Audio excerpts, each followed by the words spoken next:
Hey guys, so we're starting a new reading vlog. It is Tuesday the 6th.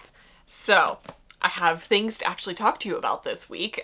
So I have finished one book, I'm halfway through another, and I'm still reading The Burning God, which is traumatizing. So this is going to be everything but The Burning God. That will be its entirely own separate reading vlog. But I also have a package that I got in my P.O. box that is gift wrapped. So I basically cut it open, got to this point, and was like, oh no, so I stopped. So we're going to open that. But let's talk about the books that I've been reading recently. I'm having one of those weeks where all of my holds came in on overdrive, just all at once. It's a thing that regularly happens in my life. So I've been working through like a weird assortment of books just because all of them are available to listen to for a limited time. But the first book that I wanted to talk to you guys about is The Ghosts of Harvard by, Francesca somebody. Hold on. Francesca Saratella is who it's by.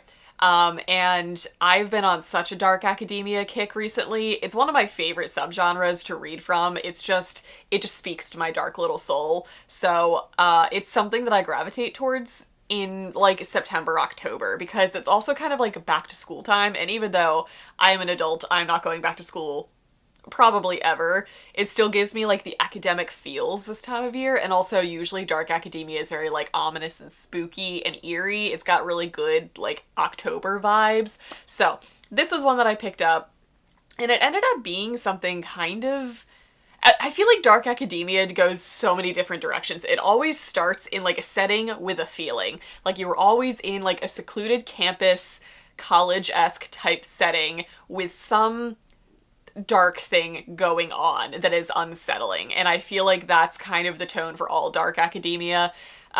And this one follows a girl who is a freshman at Harvard, and we start basically on move-in day of her freshman year, but she is basically attending the college not only because she wants to go, alright bye, but because her brother went there and her brother committed suicide there. So it's kind of her trying to get into the headspace and figure out what happened to him and what might have caused it. It's a very dark glimpse into mental illness, but it was handled, I was uncomfortable with how it was handled for a long time because I thought it was going to take a different direction, but I ultimately really liked the conversation that it had by the end of the book. So this is her literally putting herself in the setting of her brother to try and like find out what happens. Her brother was diagnosed with schizophrenia, which I feel like isn't even in the actual dialogue of mental illness anymore. I feel like it's kind of broken down into different categories now, like it's dissociative disorder, like it's DID, and it's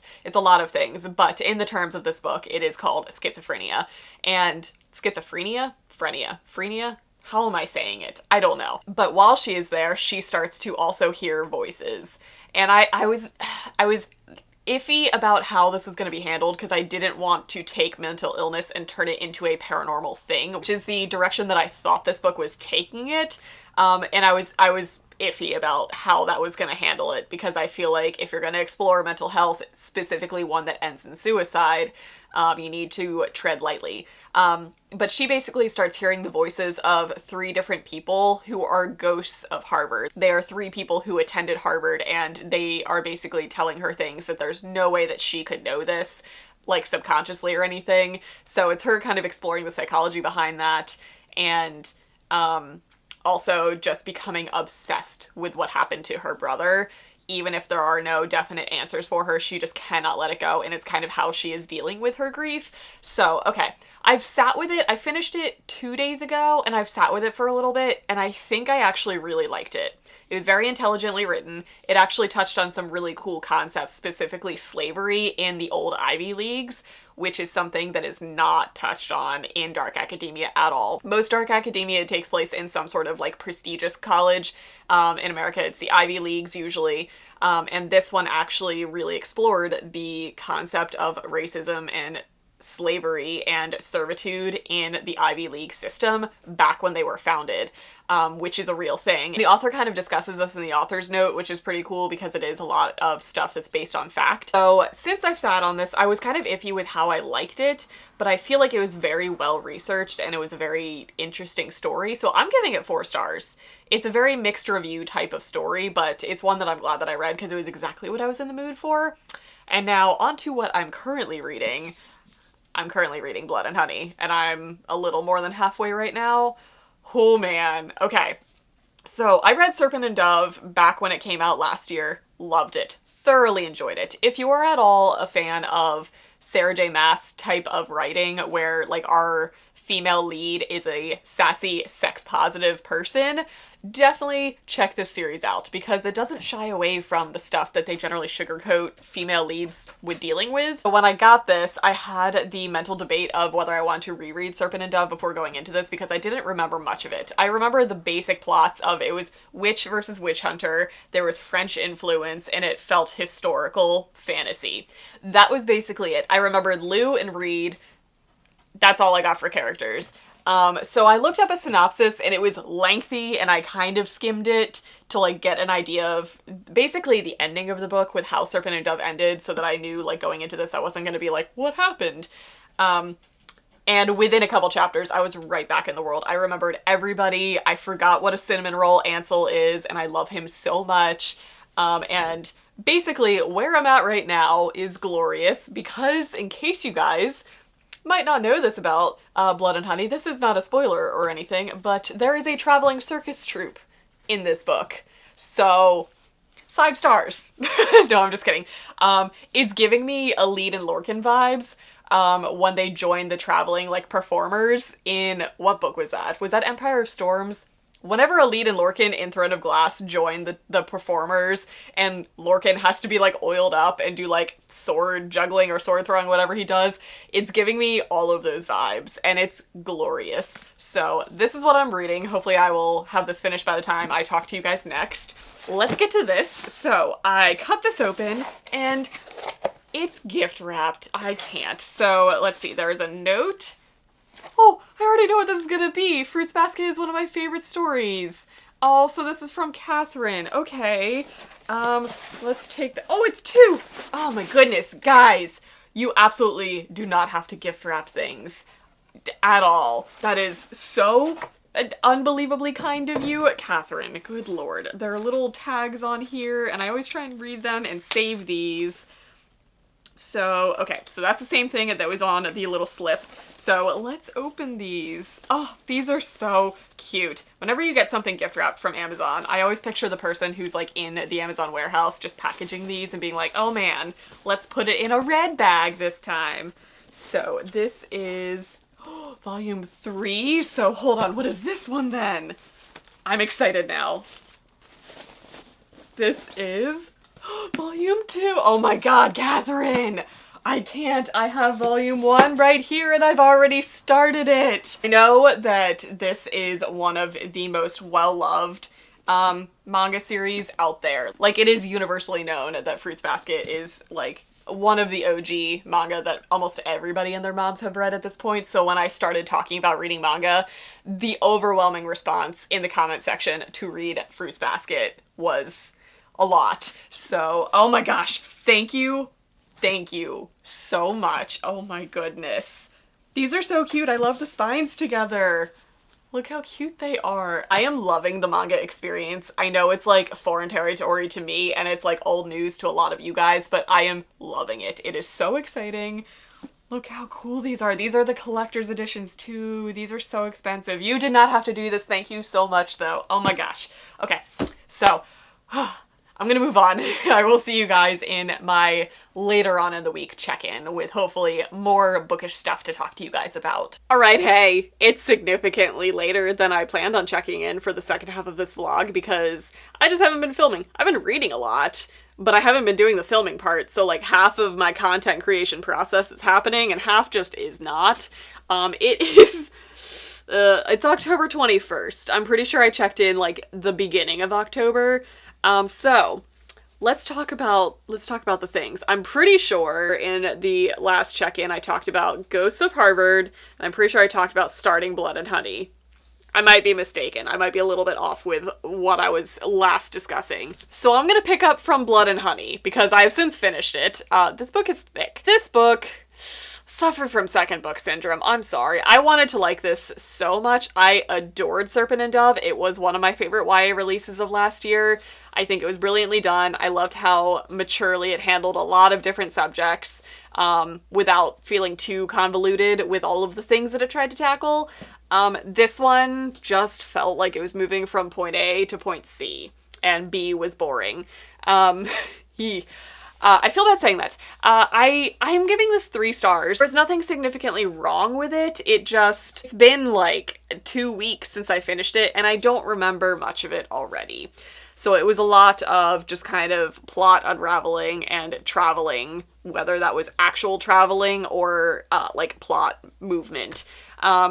So it had good moments, it had okay moments, it had bad freaking moments. We're not going to discuss the ending of this book because I am angry at it, and I'm very angry that the title and release date for the 3rd book in this trilogy just got revealed, and it's not until August of next year, so I'm going to need to suffer in my heartbreak of the ending of this book for quite some time.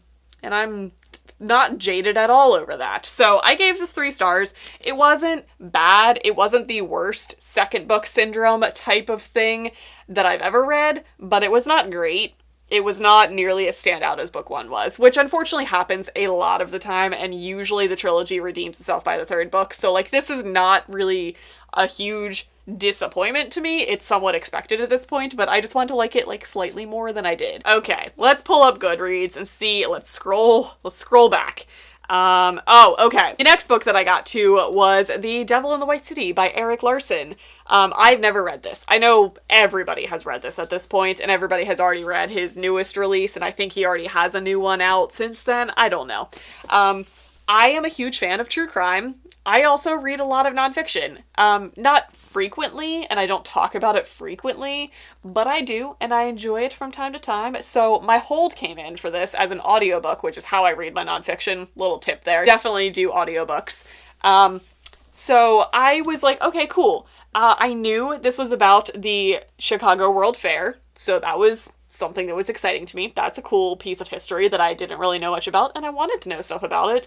And I also knew that this was about H.H. Holmes, who is one of, like, the OG American serial killers. Cool. Big fan of serial killer stuff. My dark little heart loves serial killer and true crime. This book was, like, 2/3 architecture and business structure of creating the World Fair, and 1/3 H.H. Holmes' life. I would have preferred for that ratio to be flip-flopped.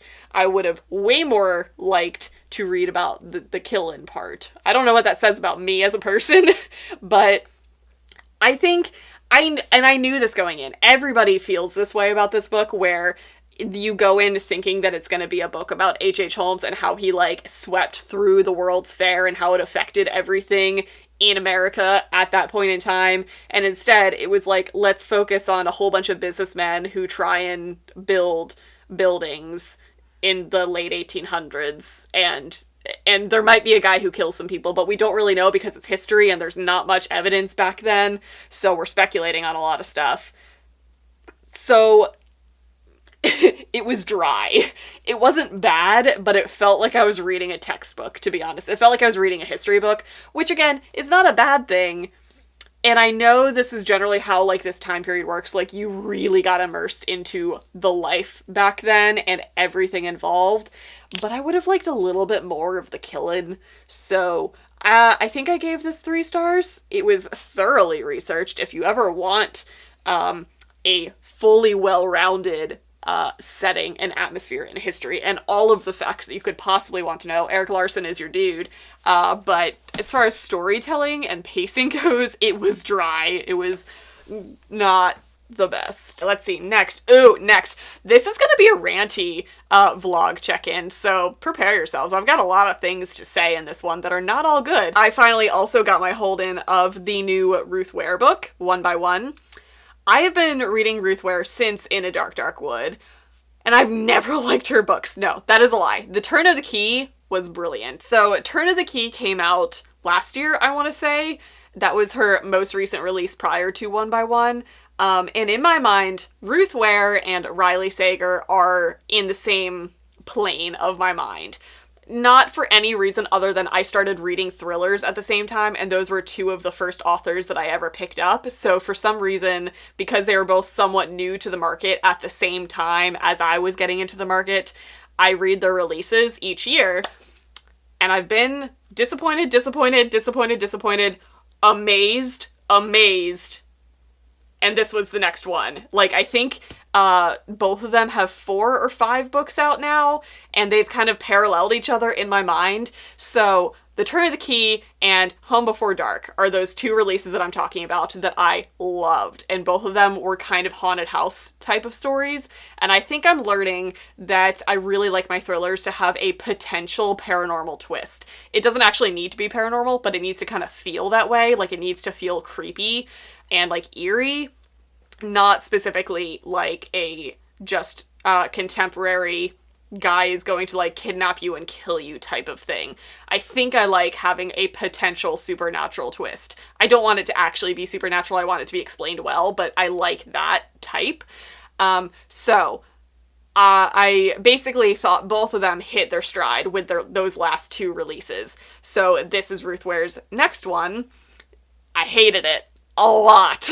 Like, it wasn't bad. Okay, this is a 100% preference thing for me. One, it was a workplace thriller. It followed a whole bunch of coworkers who run a business together, like a very successful app technology type of business, and they go on a work retreat and people start dying, which is a fairly standard thriller storyline. Like, that's a storyline that's been done. But one, it reminded me a lot of In a Dark, Dark Wood, which was her first release, which was not bad, but it also was not something that I expected it to be going in. In a Dark, Dark Wood seemed like it was going to be very creepy, and like the cover made it look very ghosty and in a woodsy, and it turned out to be kind of a similar thing. I think that was like a writing retreat or something. So one, I'm not a huge fan of workplace ones, but it's a thriller. I will blow right through it and just move on with my life. So I was like, okay, we'll do that. And it was paced really well. The reveals were okay throughout the book. I don't know how to really talk about this without spoiling it. I'm not going to spoil any of the twists or turns. One, it reminded me a lot of The Escape Room by Megan Golden.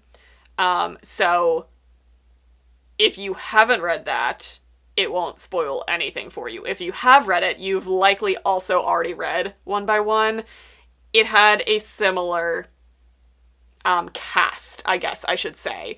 This is in no way spoiling either of those books. I'm not going to say anything about, like, who did what. But it had a very similar vibe, as in, like, it was a whole bunch of coworkers who were all kind of pitted against each other, and you have to, like, figure out who done it for all of the things. It's predictable to me. Like, I kind of called it from the very beginning, specifically because I've read other thrillers similar to this one.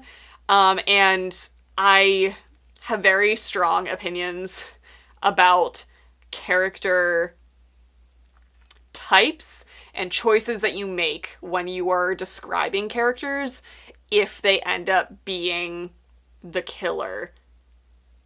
Alright, that's all I'm going to say about that. That might, like, intrigue some of you, and I might do some sort of spoilery review if you guys would like me to. I basically just really don't like when a certain character type is vilified.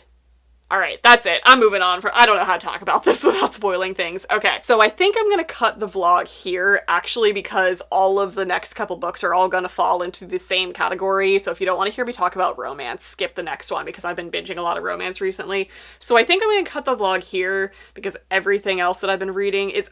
Ooh, hold on. I lied. I'm reading my group book right now, which is Horrid, and I am this far into it. So I almost finished today's section. I have like 20 more pages until I hit today's section. Loving this. This is gonna fit right in with all of the horror stuff that I'm talking about. Super creepy. Haven't read YA horror in a minute, and this is doing it for me. I love Katrina Lena's writing, just to begin with, and I was so curious to see how she was going to do horror, and it's so good. I have so many questions. Why does she eat books? question number 1, what's with all the roses? Why are they still in the house? This is gonna fit right in with The Turn of the Key and Home Before Dark. This is another, people lose their home, they move into an abandoned mansion that, like, they inherited from their parents' estate, and that house is, like, the haunted house of the small town that they moved to, and creepy things start happening. It's going well. So, I'm reading this. That's gonna be it for this check-in, because I've been talking for a long time. So, I'm just gonna cut here, and then literally just pick up the next reading vlog in, like, 2 seconds. I'll see ya in a while by the time you guys see the next clip. So thanks for watching. I hope you guys enjoyed this long, rambly check-in, and I'll see you guys in my next one.